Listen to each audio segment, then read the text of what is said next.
Hey there, fellow fish keepers. How are your fish tanks doing? How are you finding yourself coping in general society as a weird fish aquarium geek? It's difficult, right? Maybe you're trying to talk to your aunt or your uncle or your brother about your fish tank, and they're like, hey, don't care. I feel the struggle, guys. That's why I reached to you guys.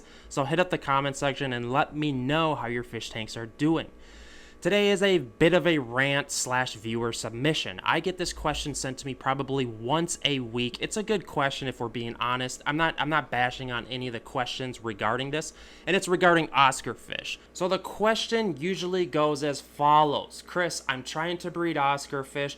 The female and the male, the female's acting weird, I don't know, or the plate or the stone. Am I doing something wrong? Is the temperature, are these fish breeding? Literally, there's so many of those topics, and I probably get reached out a lot to because I am the owner of the two largest Facebook groups for Oscar fish, but still, I want to kind of just lay out some guidelines on my opinion on this. So first of all, let's reverse a little bit on breeding Oscar fish. Number one, hear me out. Why do we need to breed Oscar fish? In this hobby, we already have way too many of them, and let's go through the list here.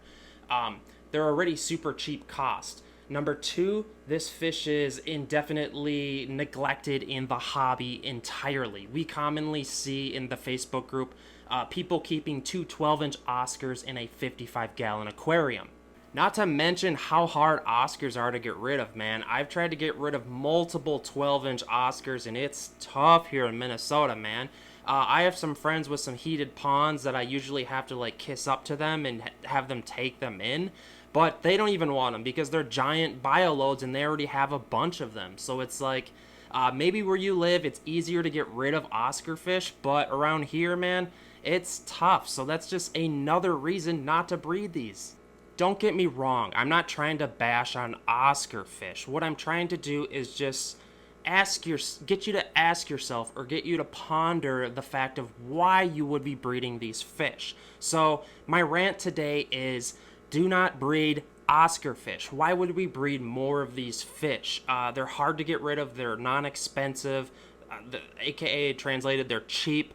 They're neglected. They get massive. Like, I could continuously go. They're bio-load hogs. And this is going to come across as negative toward Oscar fish. But please do not take that as being said. What I'm doing here is ranting that just because you own Oscar fish doesn't mean you need to breed your Oscar fish. You might also be thinking, hey Chris, you're kind of a hypocrite because you trial and breed fish and you do videos on it all the time. That's very true. And here's the big difference.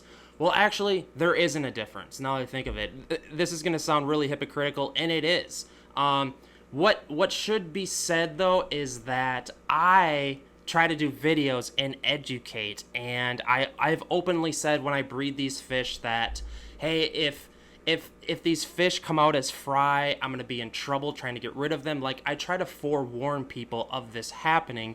There's variables. You know, where do you live? How easy can you get rid of fish? You know, maybe in Ohio, you could get rid of a 12-inch Oscar fish pretty easily. Whereas where I live, it would be like pulling teeth because people just don't have larger tanks like that. A lot of people around here are into smaller planted nano tanks or just not fish that grow a foot long. So yes, I am a bit of a hypocrite, so I can't say that, you know, it's better, though, to do as I say and not as I do, as your parents would always tell you growing up. In the 80s, right? They don't do that now. Of course not now. So yes, this video is a bit misleading with the title. I'm probably going to title this How to Breed Oscar Fish, just so I can kind of target people that are trying to do this so that I can kind of deter it from happening. Because these giant fish, it's just... Guys, I'm moving on, though.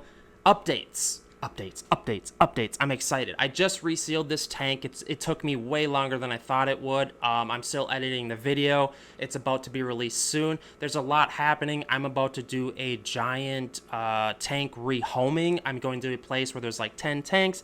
They have a 12-inch dovie. The dovie is probably going to go in here.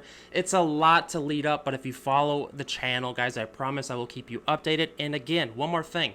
Two more things. Please subscribe to the channel. If you like this fish aquarium content, please subscribe. It helps the channel. And bigger yet, below, to the right of my channel, there is a membership button. It's $1.99 a month, and I already have a bunch of members that are donating. Thank you, thank you, thank you. I love you guys. You help to be able to enable me to buy new microphones like this, new tanks to help pay for the bills, the cost, etc. I'm not going to get all sobby on you guys, but thank you. I really appreciate it. I do look at those people, who the members are. You are my biggest fans, so huge shout out. Thank you.